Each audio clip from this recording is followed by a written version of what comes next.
종전선언을 통해서 이루려는 정책적 목표는 무엇이고 우리 대상은 어디냐, 이 문제에 대해서 말씀드리겠습니다.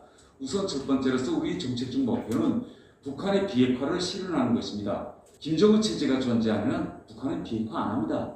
핵무기 이거 포기 안 합니다. 우리가 이러한 전제를 넣고 종전선언 문제를 대해야 된다. 이게 제 주장입니다. 그러면 북한이 비핵화를 안 하고 저렇게 핵무기를 계속 가지고 있는데 우린 뭐 할 거냐? 가만히 있을 거냐? 선맥을 놓고 우리가 해야 할 일은 저런 상태에서 가능하면 당도가 있다면 북한의 이러한 핵무기 핵개발 속도를 늦추고 그 양쪽 확장을 좀 늦추고 이렇게 속도를 좀 조절하면서 북핵을 관리하는 이런 방향은 없을까? 이런 게 지금 저는 현실적인 우리의 목표 대안이라고 생각합니다. 그러면 우리가 이 시점에서 2018년부터 시작된 문재인 대통령의 한반도 평화 프로세스, 즉 판문점 선언, 그 이후에 싱가포르 선언을 우리가 돌이켜볼 때 과연 이것이 북한의 핵 개발의 속도를 늦추거나 핵 총 능력을 줄이거나 감축을 시켰느냐? 우리는 지금 전혀 다른 결과를 보고 있습니다. 올해 1월 달에 김정은은 공식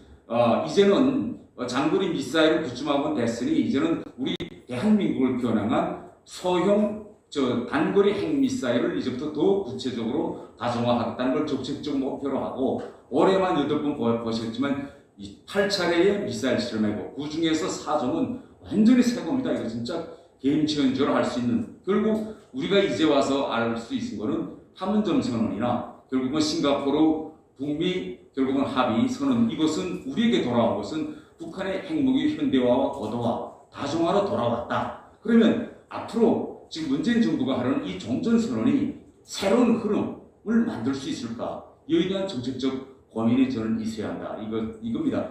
두 번째로서 제가 서두에 말씀드리는 것은 이 종전선언은 북한뿐만 아니라 중국을 또 대상으로 하고 있는, 그러면 이 중국이란 요인을 어떻게 우리가 다루겠냐? 이게 또 여러 가지 우리 정책적 그런 토의가 집중되어야 한다고 생각합니다. 북한이 김정은 시대가 열리면서 핵 보유국으로 나가는 데서 단계적 목표를 세웠습니다. 그 첫 번째 단계적 목표는 중국으로부터 북한의 핵 보유국 지위를 얻어내는 겁니다. 이 과정은 2011년 김정일의 사망과 시작해서 2018년 3월 시진핑 김정은 사이의 첫 정상회담까지가 바로 북한이 중국으로부터 핵보유국 지위를 얻어내는 과정이었습니다.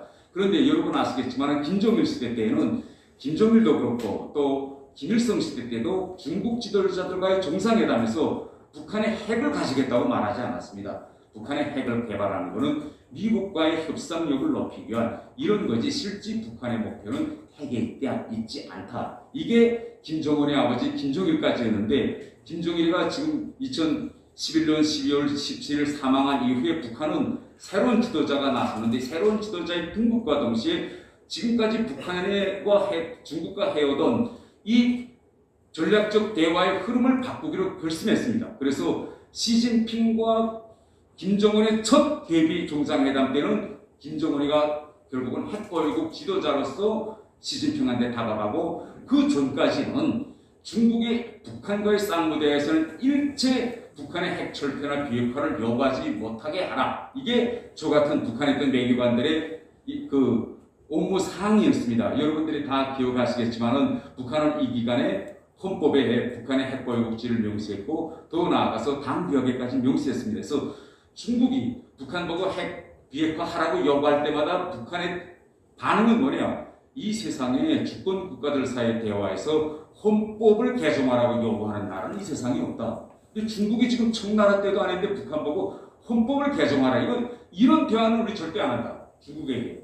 이렇게 막아버리고, 여러분 아시겠지만 모란봉 났다니 중국에가 갔을 때 지역 미사일 그 배경 슬라이드 하나 였는 것까지도 중국하고 기싸움하다 중국이 그거 내리라고 하니까 다음날 공연인데 취소하고, 이런 정도로 기싸움해서 결국은 중국이 시진핑이 이걸 이제 돈은 안 되겠다 해서 지금 여러분 최근 중국과 북한과의 관계에서는 쌍무대화에서는 북한의 핵폐기, 비핵화 없습니다. 이 이슈가 이제 사라졌습니다. 그러면 우리가 종전선언으로 돌아오겠습니다. 그러면 이 종전선언을 이제 중국과 다 같이 하겠는데, 이걸 하면 다시 중국을 육자회담 때처럼 북한의 비핵화하라고 중국을 이 비핵화 프로세스에 끌어들일 수 있느냐, 우리 견지에서. 아니면 지금처럼 중국이 북한과의 쌍무에 대해서는 계속 침묵을 지킬 것이냐, 오히려 정전선언이 중국으로 하여금 우리에대고 유엔사 해체라든가 한미연합훈련 축소라든가 아니면 사드 철폐라든가 이렇게 오히려 중국에게 지렛대를 마련해주는 이런 새로운 또 이 계기가 되지 않을까. 이 점을 우리는 대단히 신중히 정전선언과 관련해서 저는 들여다봐야 된다. 중국 여유를 우리가 진짜 신중히 들여다봐야 됩니다. 그 다음에 이제 북한이 지금 정전선언과 관련해서 지난 시기 주장과 최근의 주장의 차이점을 제가 간단명료하게 말씀드리겠습니다. 지난 시기에는 북한의 이제 노동당의 정전선언과 평화협정의 로드맵이 정책화 딱 돼 있습니다. 그래서 정전선언 단계에서는 유엔사를 해체해버리고 그 다음부터 평화협정으로 가는 노정까지 해서는 주한미군 철수입니다. 이 두 계기점에서 유엔사 다음에 미군 철수 이게 공식화된 절차인데 이 과정이 지금까지 쭉 연장됐습니다. 지난 10월에도 또 11월에도 유엔 무대에서 북한 대표가 유엔 소국들을 향해서 유엔사는 없어져야 한다는 걸 공식 유엔에 계속 매 해마다 얘기하고 있는 이런 상황입니다. 최근에 달라진 게 뭐냐? 최근에 달라진 게 바로 이게 상호 존중 원칙입니다. 그래서 문재인 대통령이 9월 달에 정전선언을 한다 해도 대한민국의 안보 구조에서 변화가 없다. 요 말을 한 다음, 이렇게 말씀한 다음부터 김정은이가 김여정의 그걸 받아 물고 흥미롭다. 그러니 해보자, 한번 토론해보자. 이러면서 나오는 게 이중기준 철폐와 이중잣대 철회인데 그 위에다가 지금 뭘 만드냐? 상호 존중 원칙에 합의하자. 이겁니다. 그러면 우리가 그 외통에서 이 문제를 가지고 이제 그 외교부 장관과 통일부 장관에 계속 질의합니다. 상호 존중 원칙에 남북이 합의할 수 있느냐? 정전선언을 통해서. 그 현재 여당과 정부의 입장은 남북 관계의 기초는 상호 존중이다. 그렇기 때문에 정전선언에서 상호 존중을 못할 이유가 뭐냐? 이렇게 지금 이야기하고 있습니다. 또 전 국제적으로 보면 군축협상이든 그 어떤 이제 군축협상에서 상호 존중은 일반적인 외교적인 그런 하나의 관행적인 이념적 기초로 되고 있습니다. 그러면 남과 북 사이의 정전선언의 상호 존중 원칙을 열 수 있느냐 없느냐 이게 대단히 심각한 문제입니다. 왜 심각한 문제냐면 중국과 미국 사이 관계에서 상호 존중 원칙을 합의한 게 1972년 2월 상하이 커뮤니케입니다. 이때 처음으로 닉슨이 중국에 가서 중국이 수십 년 동안 요구한 상호 존중 원칙에 사인했습니다. 그 이후부터 어떤 상황이 벌어졌습니까, 여러분? 미국은 중국에게 핵을 철폐하라는 이야기를 할 수 없었고, 그 다음부터 중국은 공식 핵 보유국으로 국제사회의 공식 인원으로 등장해서 지금까지 왔습니다. 그러면 앞으로 이 상호 존중 원칙을 끝까지 하고 우리가 남북 관계에서 상호 존중 원칙이 그것을 핵심 원칙이라고 해서 정전선언을 밝히는 순간부터 우리가 북한의 핵을 포기하라고 요구할 때마다 북한은 말할 겁니다. 아니 서로 가지고 있는 안보 구조 원칙을 합의하고 존중하기로 했는데 한국의 안보 구조 원칙의 핵심은 주한미군과 유엔사에 기초한 게 한국의 안보 구조의 핵심이다. 북한의 안보 구조는 핵무력에 우고한 안보 구조다. 이걸 서로 존중하기로 합의해놓고 지금에 와서 계속 북한의 핵심 기둥을 허물려고 하느냐. 그러니까 점점 우리의 말발이 약해지는 겁니다. 핵철폐.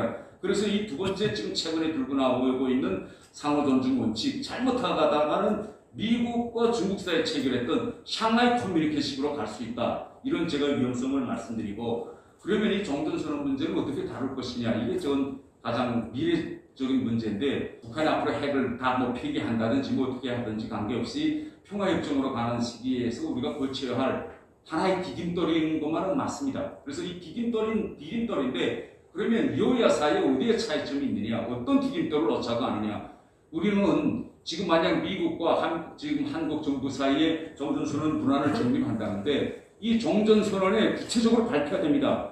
이 정전선언은 정전선언으로 끝나는 것이 아니라 반드시 북한의 비핵화로 이어져야 한다. 이런 문맥이 반드시 들어가서 정전선언이 북한을 비핵화로 끌고 나갈 수 있는 새로운 이게 틀거리가 돼야지 이걸 북한의 요구대로 정전선언과 비핵화를 분리시켜놓고 정전선언은 북한이 이끌어가고 하면서 북한 비핵화에 이끌어가고 하면서 정전선언 단계에서 비핵화 문제를 토의하지 않는다면 그러면 결국은 이거는 우리 안에는 아무런 실리도 없고 정말 중국과 북한의 그 어떤 새로운 지렛대를 안겨줄 수 있지 대단히 불투명한 그런 이제 제스처고 하나의 그 이니셔티브가 될 수 있다는 점을 제가 말씀드리면서 마치겠습니다. 감사합니다.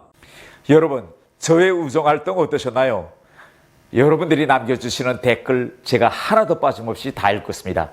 앞으로도 칭찬이든 비판이든 저에게 도움이 되는 댓글 많이 남겨주시면 제가 더 좋은 우정활동을 하는데 큰 도움이 될 것입니다. 여러분, 좋은 하루 되십시오.